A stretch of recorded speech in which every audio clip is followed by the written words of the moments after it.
Sir మాజీ మంత్రి రోజా గారు ఇటీవల గాల్లో గెలిచిన గాలినా కొడుకులు గాలి ఎమ్మెల్యేలు అన్నారు. నిన్న జగన్మోహన్ రెడ్డి గారు నెల్లూరు జిల్లా పర్యటనకి వెళ్ళినప్పుడు రోజా గారిని బూతులు మాట్లాడుతుంటే అలా తిడతంటే ఒక మహిళ పట్ల కూటమి నాయకులు అలా ప్రవర్తించి అలా మాట్లాడుతుంటే సీఎం ఏం చేస్తున్నారని చెప్పి జగన్ గారు అంటున్నారు. మరి నువ్వు ఈరోజు ఒక్క విషయం గురించి సీఎం ఏం చేస్తున్నాడు, చంద్రబాబు నాయుడు కట్టడి చేయాలి వీళ్ళందరినీ చెప్తా ఉన్నావు. 2019-24 మధ్యన అదే పనిగా ఒక 5-6 ఆంబోతుల్ని తెలుగుదేశం పార్టీ మీద, ముఖ్యంగా చంద్రబాబు నాయుడు గారి మీద నోటికి వచ్చిన విధంగా బూతులు తిట్టించి, నోటికి వచ్చిన విధంగా మాట్లాడించి, మరి ఈరోజు నువ్వు నీతులు చెబుతా ఉన్నావు నెల్లూరు వేదికగా వెళ్ళి. మరి అన్నీ నువ్వు మర్చిపోయావా? ఒకసారి వంశీని, కొడాల నానిని, రోజాని, పెద్దిరెడ్డిని, అదేవిధంగా అంబాటి రాంబాబుని, మరి ఈ విధంగా చెప్పుకుంటా పోతే పేరుని నాని, ఇట్లా చాలామంది ఉన్నారు. జిల్లాకు ఒకళ్ళు ఇద్దరిని తయారు చేశావు. వీళ్ళందరూ మరి బాలినేని శ్రీనివాసరెడ్డి తక్కువ. మరి ఆ పరిస్థితులన్నీ కూడా బాలినేని శ్రీనివాసరెడ్డి గారిని అడిగితే జగన్ పరిస్థితి మొత్తం వివరిస్తాడు. ఈరోజు నువ్వు నీతో వెళ్ళిన మాటలు చెబితే వినటానికి ఆంధ్రప్రదేశ్లో రాష్ట్ర ప్రజలు సిద్ధంగా లేరని చెప్పి జగన్మోహన్ రెడ్డి తెలియజేస్తున్నా. తమ నాయకుల్ని కలుసుకోవడానికి వెళుతుంటే ఎందుకు కూటమి ప్రభుత్వం ఆంక్షలు పెడుతుంది? కార్యకర్తలు తమ అభిమాన నాయకుని చూడడానికి వస్తున్నారు, ఎందుకు పోలీసులతో ఆపి లాఠీ చార్జ్ చేపిస్తున్నారు, ఎందుకు నాయకుడిని కలవనివ్వకుండా చేస్తున్నారని చెప్పి వైసీపీ సోషల్ మీడియా అంటుంది. అదే చెప్తున్నాము.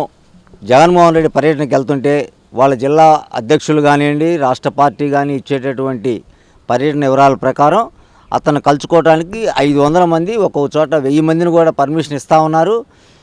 వాటిని గాలి కొదిలేసి ప్రజలను రెచ్చగొట్టాలి, ముఖ్యంగా యువతని డ్రగ్ మాఫియాని రంగంలో దింపి జగన్మోహన్ రెడ్డి పర్యటనలో అలజడి సృష్టించి ఈ రాష్ట్రంలో శాంతి భద్రతలు పూర్తిగా విఫలమయ్యాయని చెప్పి కేంద్రాన్ని తెలియజేయాలని, తద్వారా అధికారాన్ని విచ్ఛిన్నం చేయాలని చెప్పి చూస్తూ ఉన్నాడు జగన్మోహన్ రెడ్డి. పొద్దున్న లెగిస్తే అదే ఆలోచన చేస్తూ ఉన్నాడు. ఈ రాష్ట్ర భవిష్యత్తు కోసం, యువత భవిష్యత్తు కోసం ముఖ్యంగా సింగపూర్ పర్యటన పెట్టుకొని చంద్రబాబు నాయుడు గారు, లోకేష్ గారు, మరి 2 మంత్రులు నారాయణ గారు, భరత్ గారు ఐఏఎస్లను ఐపీఎస్లను పెట్టుకొని వెళ్ళి అక్కడ మన రాష్ట్రానికి తరలి రావాలని చెప్పి అన్నీ నేను సొంత పూచీకత్తుతో మీ పరిశ్రమలను కాపాడుతాను, మీరు మా యువతకి భవిష్యత్తు కల్పించండి అని చెప్పి చెప్తానికి వెళ్తే వీళ్ళు ఏం లెటర్లు రాశారండి అక్కడ ప్రభుత్వానికి. నమ్మద్దు, ఇవాళ రేపే వీళ్ళ ప్రభుత్వాలు నెల 2 నెలల తర్వాత అచ్చుబొమ్మ లాంటి ప్రభుత్వం ఇదని చెప్పి చెప్తా లెటర్లు రాశారు. ఇది ప్రజలకు గమనించారు. ఖచ్చితంగా జగన్మోహన్ రెడ్డి నీకు రోజులు దగ్గర పడి నువ్వు ఖచ్చితంగా కస్టడీలోకి నిన్ను సిఐడి కానివ్వండి, మరి ఇతర పోలీస్ అధికారులు కూడా తీసుకొని స్కాములన్నీ కూడా విచారణ చేసి నీకు తగిన విధంగా కోర్టులో శిక్షలు పడే విధంగా ప్రయత్నాలు జరుగుతున్నాయని చెప్పి నువ్వు గ్రహించే ఇవన్నీ చేస్తున్నావు. రాష్ట్రంలో అలజడి సృష్టించాలని చూస్తున్నావు. ఖచ్చితంగా వీటన్నిటికి కూడా నువ్వు బాధ్యత వహించాలి. చదువుకున్నటువంటి అన్య పనులు తెలియనటువంటి పిల్లల్ని, మరి కాలేజీ విద్యార్థుల్ని నీ పర్యటనలో పెట్టుకొని వాళ్ళ ద్వారా విచ్ఛిన్నం చేయాలి. ఈ రాష్ట్రంలో శాంతి భద్రతలు పూర్తిగా విఫలమయ్యని చెప్పి తెలియజేయాలని చెప్పి ప్రయత్నం చేస్తున్నావు. నువ్వు ఎన్ని ప్రయత్నాలు చేసినా 30 ఏళ్ళు నువ్వు అధికారంలోకి రాలేవు ఈ రాష్ట్రంలో. ఆ రోజు పరిస్థితుల్లో 30 ఏళ్ళ తర్వాత అప్పుడు ప్రభుత్వాలు చూసుకుంటే అప్పుడు ప్రజలు చూస్తారు. అంతేగాని 30 ఏళ్ళ దాకా చంద్రబాబు నాయకత్వాన్ని కానివ్వండి, ఎన్డీఏ కూటమిని కానివ్వండి, అదేవిధంగా పవన్ కళ్యాణ్ గారు, చంద్రబాబు నాయుడు గారు మైత్రిని కానీ, బీజేపీ మైత్రిని కానీ నువ్వేమీ చేయలేవని చెప్పి ఈ సందర్భంగా తెలియజేస్తా ఉన్నా. సార్, నిన్న జగన్మోహన్ రెడ్డి గారి నెల్లూరు పర్యటనలో పెద్దిరెడ్డి రామచంద్రారెడ్డి కేవలం అప్పట్లో తొలి రాజకీయాల్లో వచ్చినప్పుడు చంద్రబాబును కొట్టారనే ఉద్దేశంతోనే పెద్దిరెడ్డి మిథున్ రెడ్డిని అరెస్ట్ చేశారు. కేవలం కక్షాపూరిత రాజకీయాలే చంద్రబాబు చేస్తున్నారని చెప్పి జగన్మోహన్ రెడ్డి అంటున్నారు. చంద్రబాబు నాయుడు గారు, పెద్దిరెడ్డి గారు, రాజశేఖర రెడ్డి గారు, కర్ణం బలరాం గారు ఇట్లా చెప్పుకుంటూ చాలా పేర్లు ఉన్నాయి. వాళ్ళ సమకాలికులు. ఆ రోజుల్లో ఉన్న రాజకీయ పరిస్థితుల్లో ఏమిటి అనేది జగన్కి తెలియదు. మరి వాళ్ళు ఏదో ఎవరో చెప్పినటువంటి కాకి మాటలు, గాలి మాటలు తీసుకొచ్చి చంద్రబాబు నాయుడిని చెప్పుతో కొట్టాడు, లేకపోతే ఇంకోటి చేశాడని చెప్పి చెప్తా ఉన్నాడు జగన్మోహన్ రెడ్డి నెల్లూరు పర్యటనలో. ఇవన్నీ నువ్వు చూస్తుంటే చెప్పాలి, కానీ ఎవరో చెప్పిన గాలి మాటలు తీసుకొచ్చి గాలంతా పోగేసుకొని గాలి మాటలు చెప్తే వినటానికి రాష్ట్ర ప్రజలు ఎవరు లేరు.